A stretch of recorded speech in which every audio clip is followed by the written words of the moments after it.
नमस्कार दोस्तों। भारत के कई राज्यों में अनुसूचित जनजातियों के कुछ लोग धर्म के आधार पर आरक्षण के मुद्दे को लेकर एक दूसरे के आमने सामने खड़े हो गए हैं। इसमें जो लोग चाहते हैं कि धर्म परिवर्तन के नाम पर जो अनुसूचित जनजाति हैं उनको आरक्षण से वंचित कर दिया जाए, वो डीलिस्टिंग की मांग कर रहे हैं। तो आइए समझेंगे पूरा डिटेल से कि डीलिस्टिंग है क्या, क्यों एकाएक ये मुद्दा उठना शुरू कर दिया है कि डीलिस्टिंग लाया जाए। जो लोग धर्म परिवर्तित किए हैं, मतलब जो अनुसूचित जनजाति धर्म परिवर्तित कर लिए हैं, उनको आरक्षण से वंचित कर दिया जाए। तो आइए इस मुद्दे को डिटेल से समझने की कोशिश करते हैं। तो सबसे पहले जानेंगे कि डी लिस्टिंग है क्या। डी लिस्टिंग के बारे में समझेंगे, फिर उसके बाद ये मुद्दा कहाँ से गरमाया है इसके बारे में भी समझने की कोशिश करते हैं। क्योंकि जो जनजाति धर्म होते, जो जनजाति होते हैं, यानी कि जिसे एसटी कहते हैं, शेड्यूल्ड ट्राइब्स, इनका अपना एक स्वतंत्र रूप से अपना रीति रिवाज होती है, अपनी परंपरा होती है। ये प्रकृति पूजक माने जाते हैं, वृक्षों की पूजक करते हैं, जल जंगल जमीन से इनका वास्ता रहता है। हालांकि इनका मुद्दा धर्म परिवर्तन को लेकर कोई नया नहीं है। ये अंग्रेजों के जमाने से, जब अंग्रेजों का गुलाम था भारत, तब से ही ये मुद्दा इनका गरमाया हुआ था। तब से ही कुछ मिशनरी, कुछ लोग चाहते थे कि ये लोग अपना एक अलग धर्म में शामिल हो जाएं, या ईसाई में या किसी और धर्म में शामिल हो जाएं। तो ये लोग हमेशा से ही विरोध करना शुरू कर दिए। हालांकि बहुत से जो आदिवासी समुदाय है वो दूसरे धर्म को परिवर्तित कर लिए हैं। तो डीलिस्टिंग का मुद्दा कहाँ से उठ रहा है? डीलिस्टिंग का मतलब क्या है? डीलिस्टिंग का मतलब यह है कि जो भी आदिवासी समुदाय, यानी कि जो भी जनजाति, जो भी जनजाति यानी कि एसटी, शेड्यूल ट्राइब्स, वो अपना धर्म परिवर्तित करके या तो इस्लाम धारण कर लिया है या तो ईसाई धर्म में परिवर्तित हो गया है, उनको आरक्षण से वंचित कर दिया जाए। क्योंकि इनका जो मानना है, इनका मानना है कि धर्म के आधार पर भारत में आरक्षण नहीं मिलता है। वो लोग जब धर्म परिवर्तित कर लिए हैं तो अपने रीति को, अपने रिवाज को, अपनी परंपरा को छोड़ दिए हैं, तो उन्हें आरक्षण नहीं देना चाहिए। जो डीलिस्टिंग की मांग कर रहे हैं, डीलिस्टिंग की मांग करने वाले जनजाति सुरक्षा मंच है और एक वनवासी कल्याण मंच है। एक तो जो वनवासी कल्याण मंच है, ये आरएसएस से इंस्पायर हैं। तो ये दोनों ही लोग, ये भी इसी की एक शाखा में से है जो लगातार मांग कर रही है। तो ये मुद्दा काफी तेजी से गर्म हो गया है। तो आइए समझते हैं कि जो डीलिस्टिंग के बहस है, इसके पीछे असल मुद्दा क्या है। असल मुद्दा क्या आरक्षण है, लेकिन इसका एक धार्मिक पहलू भी है। यानी धर्म के आधार पर ध्रुवीकरण की भी राजनीति इस समय बहुत तेजी से चल रही है। पिछले कुछ सालों में इस बहस के साथ धर्म परिवर्तन और घर वापसी जैसे मुद्दे भी इसमें जुड़ गए हैं।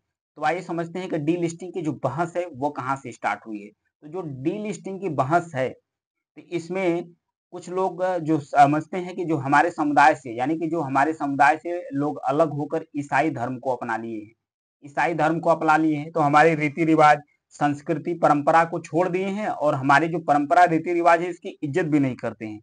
तो उन्हें आरक्षण जो एसटी के नाम पर, यानी कि जो शेड्यूल ट्राइब्स के नाम पर, अनुसूचित जनजाति के नाम पर जो आरक्षण लेते हैं, ये उनके भी हकदार नहीं है। ये कहना है जो डी लिस्टिंग की मांग कर रहे हैं आदिवासी समुदाय, उनके द्वारा कहा जा रहा है। क्योंकि उनके द्वारा कहा जा रहा है कि जो रोजमर्रा की जिंदगी है, इसमें उनकी जो सांस्कृतिक, सामाजिक पहचान और आर्थिक, राजनीतिक अधिकार है, ये भी इसमें जुड़े रहते हैं।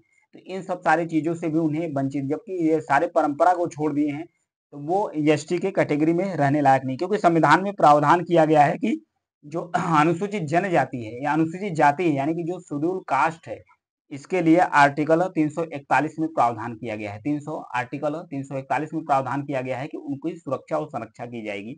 वहीं जो एसटी है, यानी कि जो अनुसूचित जनजाति यानी कि शेड्यूल ट्राइब्स है, इसे आर्टिकल 42 में प्रावधान किया गया है, लिस्टेड किया गया है, सूचीबद्ध किया गया है। इसी मानदंड के आधार पर उन्हें आरक्षण मिलता है। यदि एसटी का कोटे की बात किया जाए तो 7.5% यानी कि 7.5% आरक्षण एसटी कोटे को मिलता है। 5वीं अनुसूची के अनुसार कुछ आदिवासी बाहुल इलाकों को विशेष दर्जा दिया गया है। मतलब कि जिस जिस राज्य में आदिवासी इलाके, मतलब कि आदिवासी बाहुल इलाके हैं, उन्हें विशेष दर्जा मिला गया है। उनकी एक काउंसिल बनाई गई है जिसके आधार पर वो अपना शासन प्रशासन करते रहते हैं। और छठी अनुसूची भी है।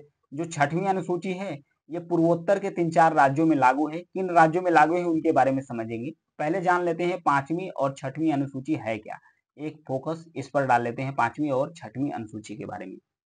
5वीं अनुसूची के अंतर्गत कुछ विशेष प्रावधान रहते हैं। विशेष प्रावधान जैसे कुछ अनुसूचित एरिया होते हैं, जैसे कि कहा जाता है कि जो शेड्यूल्स एरिया होते हैं, इसमें प्रत्येक राज्य का जो राज्यपाल होता है, सालाना या जब भी राष्ट्रपति द्वारा आवश्यक हो, उस राज्य में अनुसूचित क्षेत्रों के प्रशासन के संबंध में राष्ट्रपति को बार बार यानी समय पर रिपोर्ट देता रहता है। केंद्र सरकार के पास अनुसूचित क्षेत्रों के प्रशासन के संबंध में राज्य को निर्देश देने की और कार्यकारी शक्तियां भी हैं केंद्र सरकार के पास। 5वीं अनुसूची का जो पैरा 4 है उसमें जो अनुसूचित क्षेत्र है उसमें किसी राज्य में जो जनजाति सलाहकार परिषद है यानी कि जो जनजाति सलाहकार परिषद है उसकी स्थापना का भी प्रावधान है। ये परिषद निर्देश देता है, ये मतलब कि वहां पर क्षेत्र पर छानबीन करता है, निर्देश देता है, राज्यपाल को बताता है। राज्यपाल राष्ट्रपति के माध्यम से जो भी निर्देश होता है, जो भी फायदा नुकसान होता है, वो उसको पारित कराते हैं। ऐसे क्षेत्र इसमें नियम क्या हो सकते हैं जो 5वीं अनुसूची है उसके लिए, ऐसे क्षेत्र में अनुसूचित जनजाति के सदस्यों द्वारा या उनके बीच जो भूमि है उसको हस्तांतरण को प्रतिबंधित किया गया है। मतलब कि जो शेड्यूल है, जो अनुसूची 5 में एरिया घोषित कर दिया गया है उसके जमीन को, जो जनजातियों की जमीन है उसको, जमीन को किसी के द्वारा खरीदा नहीं जा सकता है। ऐसे क्षेत्र जहां अनुसूचित जनजाति के सदस्यों को भूमि के आवंटन को रेगुलेट किया गया है, मतलब कि भूमि जब आवंटित किया जा रही है तो जो गैर आदिवासी समुदाय है उन्हें नहीं दिया जा सकता है। फिर इस क्षेत्र में जो लोग अगर पैसा लेकर सोचे कि वो अपना व्यवसाय चलाएं, मतलब कि ब्याज दें, फिर उसके बाद ब्याज पर पैसा दें आदिवासियों को, तो ये भी उन्हें रेगुलेट करता है। वहीं छठी अनुसूची क्या कहता है, छठी अनुसूची भी कहता है, छठी अनुसूची बेसिकली जो पूर्वोत्तर के 4 राज्य हैं, पूर्वोत्तर के 4 राज्य हैं उस पर लागू होता है। उसमें असम है, मेघालय है, त्रिपुरा है और मिजोरम है। ये 4 राज्यों में जो आदिवासी समुदाय हैं उसको स्वशासन करने के लिए एक काउंसिल प्रदान करता है जिसके माध्यम से वो अपना शासन करते हैं और जो भी कानूनी प्रक्रिया और सामाजिक बुनियादी ढांचे होते हैं उसके विकास के लिए ये अपना कार्य करते हैं। कोई भी अगर केंद्र सरकार, राज्य सरकार का अगर नियम लागू करना है तो जो वहाँ की काउंसिल होती है वो पहले परमिशन देगी, राज्यपाल का परमिशन होगा, उसके बाद वहां पर कोई भी नियम कानून लागू होते हैं। अन्यथा उस पर कोई भी नियम कानून जो संसद या विधानसभा द्वारा पारित किए जाते हैं वो लागू उस पर नहीं होते हैं। तो ये फायदा होता है उस पर। तो आइए और भी इसके बारे में कुछ समझते हैं कि क्या जन्म, जाति और धर्म के आधार पर आरक्षण है, इस मुद्दे के बारे में भी समझते हैं। डीलिस्टिंग की वकालत करने वाले जो लोग हैं वो आदिवासियों को हिंदू मानते हैं। जो डीलिस्टिंग की वकालत कर रहे हैं वो कह रहे हैं कि आदिवासी हिंदू है, लेकिन जो आदिवासी हैं उनसे पूछा गया तो वो कहें कि नहीं, हम हिंदू हैं, न मुस्लिम हैं, न ईसाई हैं, हमारा एक स्वतंत्र ही पहचान है, हमारा स्वतंत्र धार्मिक पहचान है, हम प्रकृति पूजक हैं, हम प्रकृति पूजक हैं, हमारी जल जंगल जमीन से वास्ता है, वही हमारा रिश्ता है, हम उसी परंपरा और रीति रिवाज को मानते हैं। तो ये कहना है जो आदिवासी समुदाय है।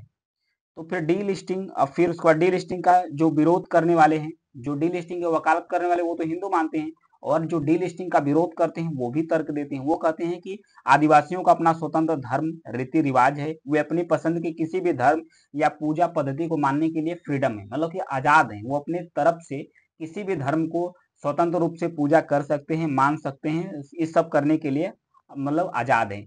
इस आधार पर अगर वो पूजा परंपरा को, रीति रिवाज को, किसी दूसरे चीज को अगर अपनाते हैं तो इसके आधार पर तो उनके आरक्षण को रद्द नहीं किया जा सकता है, जो डी लिस्टिंग का विरोध करते हैं। और डी लिस्टिंग का विरोध करने वाले दूसरा तर्क क्या देते हैं, आरक्षण किसी जाति या समुदाय के आधार पर दिया गया है, यानी यह जन्म के आधार पर दिया गया है, धर्म के आधार पर नहीं दिया गया है। यानी कि हमारे संविधान में जो धर्म है, धर्म के आधार पर किसी को आरक्षण नहीं मिला है, ये कह रहे हैं जो डी लिस्टिंग का विरोध करने वाले। लेकिन मुद्दों पर बात करते हुए हम लोग ने डी लिस्टिंग की मांग में धार्मिक पहलू के होने के साथ साथ इसका आर्थिक मुद्दा भी है। आर्थिक मुद्दा क्या है, जैसे कि जो लोग डी लिस्टिंग की मांग कर रहे हैं तो डी लिस्टिंग वाले क्या कर रहे हैं, कह रहे हैं कि जो आदिवासी समुदाय ईसाई धर्म को पालन करते हैं, यानी कि ईसाई धर्म में कन्वर्ट हो चुके हैं, वो अन्य जो सरना धर्म को मानने वाले ईसाई, जो मतलब आदिवासी समुदाय है, या अन्य जो ईसाई मतलब आदिवासी समुदाय है, उससे कहीं ये लोग ज्यादा सक्सेसफुल हैं, मतलब कि ज्यादा संपन्न हैं। तो ये जो ईसाई आदिवासी हैं इनके द्वारा कहा गया है कि भाई देखो, ये धर्म से हमारी संपन्नता नहीं आई है, ये आई है शिक्षा और उसके बाद रोजगार से आई है। तो आपको शिक्षा के आधार पर तो आपको आरक्षण दिया ही जा रहा है, आप शिक्षित होइए, जो भी आप रोजगार के लिए अप्लाई कीजिए, आपको रोजगार मिलेगा तब तो आप में संपन्नता आएगी, इसमें धर्म का कोई वास्ता नहीं है। ये कहा जा रहा है कि इसके द्वारा जो आदिवासी समुदाय है, मतलब कि ईसाई आदिवासी समुदाय है, धर्मांतरण से एससी आरक्षण रद्द हो जाते हैं। इनका तर्क यह भी है कि धर्मांतरण मतलब कि जो डॉक्टर अंबेडकर ने संविधान में प्रावधान किया है, प्रावधान क्या है उसमें कि प्रावधान यह है, जो अनुच्छेद यानी कि आर्टिकल 341 है, इसके तहत जो एससी है यानी कि शेड्यूल कास्ट है, इसमें प्रावधान किया गया है कि अगर यह धर्मांतरण करते हैं कि अगर मतलब ये चाहे हिंदू जैन बौद्ध मतलब हिंदू जैन और उसके बाद बौद्ध बौद्ध के अलावा अगर कोई ऐसा धर्म है जो किसी दूसरे विदेशी धरती पर उसका उद्गम हुआ है, अगर भारत के नागरिक यानी कि जो शेड्यूल कास्ट वाले हैं उस धर्म को अपना लेते हैं, चाहे ईसाई हो चाहे किसी और चीज को अपना लेते हैं, इस्लाम को अपना लेते हैं, तो उनका जो एससी का आरक्षण है ये खत्म हो जाएगा। तो ये डीलिस्टिंग वाले कह रहे हैं कि जब बाबा अम्बेडकर ने यह प्रावधान किया है कि जब एससी का खत्म हो जाएगा तो एसटी का आरक्षण क्यों नहीं खत्म हो रहा है। तो इन सब सारी चीजों को लेकर मुद्दा आ चुका है। फिर उसके बाद जो एससी के लिए प्रावधान बना है वो 1956 यानी कि 1956 से लागू भी हो गया है कि जो भी शेड्यूल कास्ट यानी शेड्यूल कास्ट का व्यक्ति अगर वो बौद्ध हिंदू जैन बौद्ध के अलावा अगर ईसाई या इस्लाम या कोई अन्य धर्म अपनाता है तो उसका जो आरक्षण है वो मतलब खत्म हो जाएगा। वहीं जो जन सुरक्षा मंच के वो हैं संयोजक हैं इंदर भगत, उनका कहना है कि जो व्यक्ति अपनी परंपराओं रीति रिवाज जन्म से मिली पहचान को छोड़ देता है वो वास्तव में उसे आरक्षण का अधिकार देता है। जैसे ही वो धर्मांतरण करता है जन्म से मिली उसकी पहचान भी छूट जाती है। अगर वो खुद ही अपनी पहचान छोड़ता है तो उसे आरक्षण क्यों मिलना चाहिए। उनका कहना है कि जो आर्टिकल्स यानी कि जो आर्टिकल 42 है यानी कि जो आर्टिकल 42 है जो एसटी को प्रावधान करता है उसमें संशोधन होना चाहिए और ये जो कन्वर्ट हुए हैं ईसाई या इस्लाम में इन्हें जो आरक्षण मिल रहा है इसको मतलब लाभ नहीं देना चाहिए। इनका तर्क यह भी है कि इन्हें डबल फायदा मिलता है। डबल फायदा कैसे मिलता है कि यह जो एसटी हैं ये तो पहले जब ईसाई बनते हैं तो पहले तो ये माइनॉरिटी का लाभ उठाते हैं, जो अल्पसंख्यक हैं धर्म के आधार पर उसका भी लाभ मिलता है, एसटी का भी लाभ मिलता है। तो वहीं जब पूछा गया तो जो ईसाई आदिवासी हैं उनके द्वारा कहा गया कि हम लोग अपने रीति रिवाज परंपरा को कहीं से भी नहीं छोड़े हैं। मतलब उनका कहना है कि हम लोग कहीं से भी अपने रीति रिवाज हो परंपरा हो किसी चीज को हम लोग छोड़े नहीं है। आप हमारे सिद्ध करके दिखाइए कि हमने किस परंपरा को छोड़ दिया है, किस रीति रिवाज को जो आदिवासी समुदाय फॉलो करते हैं उसको छोड़ दिया है, आप हमें पकड़ कर दिखाइए। तो एक तरफ अगर राजनीतिक ध्रुवीकरण तो हुआ है तो इसका असर चुनाव में भी पड़ सकता है। अगर धर्म के आधार पर जो आदिवासी समुदाय है अगर बढ़ते हैं तो जाहिर सी बात है कि इसका असर चुनाव पर कुछ तो पड़ने वाला है ही, क्योंकि इसमें पूर्वोत्तर राज्य जो आदिवासी बाहुल्य इलाका है उसमें बहुत तेजी से डीलिस्टिंग की मांग चल रही है। अगर राजनीति को एक तरफ कर दिया जाए तो इसमें दरार तो आई गई है आदिवासी समुदाय में, क्योंकि परंपरा संस्कृति धर्म और विरासत के नाम पर भारत के जो आदिवासी समुदाय हैं वो दो खेमे में बट चुके हैं, दो खेमे में बट चुके हैं। तो देखिए डीलिस्टिंग की मांग कहाँ तक कारगर होती है। तो आज के लिए इतना ही है। Thank you.